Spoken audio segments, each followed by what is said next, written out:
भारत समेत ज्यादातर देशों में कोरोना महामारी का प्रकोप फिर से फैलता दिख रहा है। साथ ही ये तेजी से अपना रूप भी बदलता जा रहा है और भारत में ये स्थिति और भयावह हो चुकी है। इस बीच प्रसिद्ध जर्नल द लैंसेट ने अपनी एक रिपोर्ट ने दावा किया है कि ज्यादातर ट्रांसमिशन हवा के रास्ते से हो रहा है और सुरक्षा प्रोटोकॉल में तत्काल बदलाव लाने जाने की जरूरत है। इंग्लैंड, अमेरिका और कनाडा के 6 विशेषज्ञों द्वारा ये रिपोर्ट तैयार की गई है। इनका कहना है कि हवा के जरिए वायरस नहीं फैलता, ये साबित करने के लिए पर्याप्त सबूत नहीं है, जबकि ज्यादातर वैज्ञानिक ऐसा ही मानते हैं। नई रिपोर्ट के आधार पर विशेषज्ञों ने कोविड-19 सुरक्षा प्रोटोकॉल में तत्काल बदलाव किए जाने का सुझाव दिया है।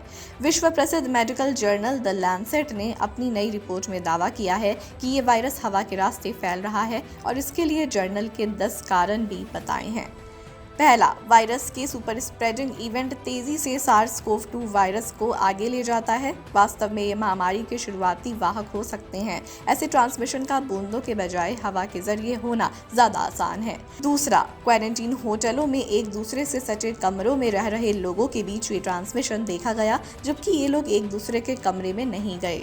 तीसरा, विशेषज्ञों का दावा है कि सभी कोविड-19 मामलों में 33% से 59% तक मामलों में एसिम्प्टोमेटिक या प्री सिम्प्टोमेटिक ट्रांसमिशन जिम्मेदार हो सकते हैं, जो खांसने या छींकने वाले नहीं हैं। चौथा, वायरस का ट्रांसमिशन आउटडोर की तुलना में इंडोर में अधिक होता है और इंडोर में अगर वेंटिलेशन हो तो संभावना काफी कम होती है।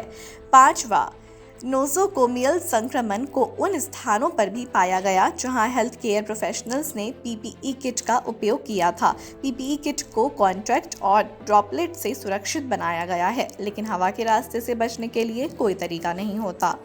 6, विशेषज्ञों का कहना है कि SARS-CoV-2 हवा में पाया गया है। लैब में SARS-CoV-2 वायरस कम से कम 3 घंटे तक हवा में संक्रामक हालत में रहा।